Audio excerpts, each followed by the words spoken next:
Hi friends, இன்றைக்கி நம்ம செய்ய போகிற ரெசிபி வெண்டைக்காய் புளிக்குழம்பு.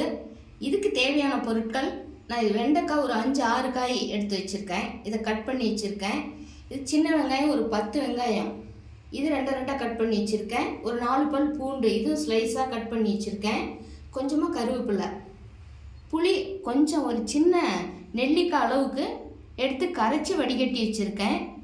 இப்போ இது எப்படி செய்யுதுன்னு பார்க்கலாம் வாங்க. இப்போ ஸ்டவ் ஆன் பண்ணி ஒரு சின்னதாக தவளை வச்சுருக்கேன்.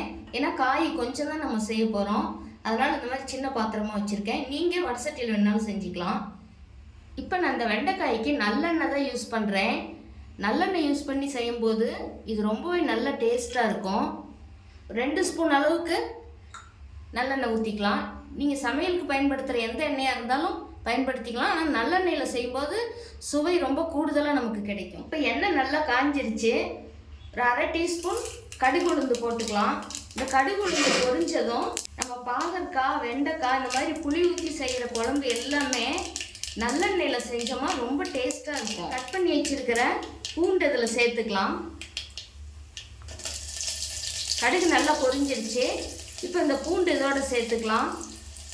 பூண்டு சேர்த்துட்டு இந்த கருவேப்பிலை இதோட போட்டுக்கலாம். இது ஒரு 1/2 நிமிஷம் போல் வதங்கட்டும். இது கொஞ்சமாக கலந்து விட்டுக்கலாம்.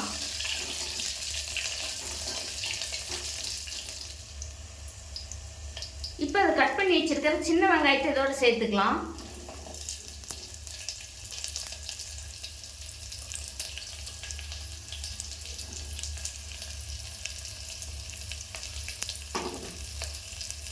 சேர்த்துக்கிட்டு இந்த வெங்காயம் நல்லா கண்ணாடி பதத்துக்கு வெந்து வரணும். அதே சமயம் ரொம்ப வேக வேண்டியதில்லை, பாதி அளவுக்கு வெந்தால் போதும். இப்போ இதுக்கு கொஞ்சமாக வெங்காயம் வதங்குறதுக்கு உப்பு சேர்த்துக்கலாம். கொஞ்சம் இதுக்கு போடுறேன், இந்த வெங்காயம் வதங்குறதுக்கு மட்டும் சேர்த்து இதை கலந்து விட்டுக்கலாம். இப்போ வெங்காயம் இந்த அளவுக்கு பாதி அளவுக்கு வெந்திருக்கு. இப்போ நம்ம கட் பண்ணி வச்சிருக்கிற வெண்டைக்காய் இதோடு சேர்த்துக்கலாம்.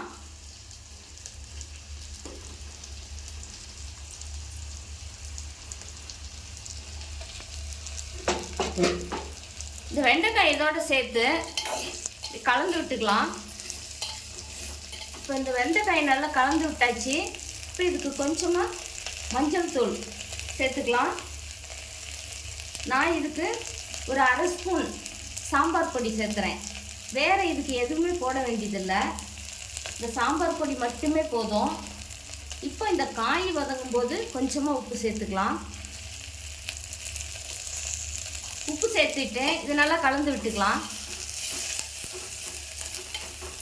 இந்த வெங்காயம், வெண்டைக்காய் இதெல்லாம் இந்த எண்ணெயிலேயே இந்த மிளகாத்தூள் இதெல்லாம் சேர்ந்து 1 நிமிஷத்துக்கு இதில் வெந்துச்சுன்னா நமக்கு நல்ல சுவையாக இருக்கும்.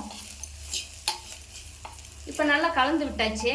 இது 1 நிமிஷம் கிட்ட வதங்கிட்டோம். காய், வெங்காயம் எல்லாமே மிளகாத்தூள் போட்டு 1 நிமிஷம் வதங்கியிருக்கு. இந்த ஸ்டேஜில் நம்ம கரைச்சி எடுத்து வடிகட்டி வச்சிருக்கிற இந்த நெல்லிக்காய் அளவு புளி இதை இதோட சேர்த்துக்கலாம். இந்த தண்ணியை அவ்வளோதாங்க. இப்போ இது ஒரு 3 நிமிஷத்துலேருந்து 4 நிமிஷம் வரைக்கும் வெந்துச்சுன்னா நமக்கு சூப்பரான வெண்டைக்காய் புளிக்குழம்பு ரெடி ஆகிடும். நம்ம அப்பப்போ 2 நிமிஷத்துக்கு ஒரு டைம் திறந்து பார்த்துக்கலாம், வேகட்டும். இதை ஒரு மூடி போட்டுக்கலாம். இப்போ மூடி போட்டு ஸ்டவ்வை ஹை மீடியம் ஃப்ளேமில் வச்சுக்கணும், ரொம்ப லோ ஃப்ளேமில் வைக்கக்கூடாது. அப்போ தான் காய் நமக்கு நல்லா வேகும். இப்போ பார்க்கலாம். இப்போ பாருங்கள், காய் ஒரு 3/4 பதத்துக்கு நமக்கு வெந்து வந்திருக்கு. இப்போ வச்சு ஒரு 4 நிமிஷம் ஆகுது. நம்ம இப்போ ஸ்டவ்வை லோ ஃப்ளேமுக்கு வச்சுக்கலாம். வச்சுட்டு திரும்ப ஒரு 2 நிமிஷத்துக்கு மூடி போட்டு வச்சுக்கலாம். ஒரு 2 நிமிஷம் ஆகட்டும். இப்போ 2 நிமிஷம் கிட்ட ஆயிடுச்சு. இப்போ திறந்து பார்த்துக்கலாம்.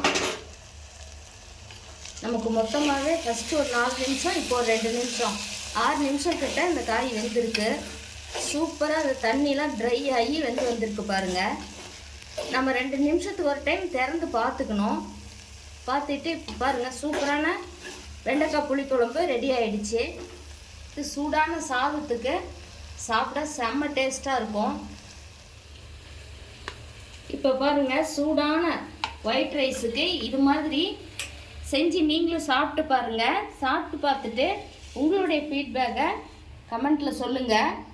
இதுவே குழம்பு நமக்கு அதிகம் தேவைப்படுற மாதிரி இருந்தால் நம்ம இந்த வெண்டைக்காயோட கொஞ்சமாக கொத்தமல்லி தூள், குழம்பு மிளகாய் தூள் சேர்த்து கொஞ்சமாக தேங்காயும் அரைச்சி ஊற்றி செய்யலாம். எனக்கு இன்றைக்கி இந்த காய் மட்டுமே போதுமானதாக இருந்ததுனால நான் அந்த வெண்டைக்காய் மட்டுமே செஞ்சிட்டேன், கொஞ்சமாக சாம்பார் பொடி மட்டும் சேர்த்து. ஆனால் இது சாப்பிட செம்ம டேஸ்ட்டாக இருக்கும். இந்த மாதிரி நீங்களும் ட்ரை பண்ணி பாருங்கள். ட்ரை பண்ணி பார்த்துட்டு இந்த வீடியோ பிடிச்சிருந்தால் லைக் பண்ணி ஷேர் பண்ணுங்கள், சப்ஸ்கிரைப் பண்ணுங்கள். தேங்க்யூ.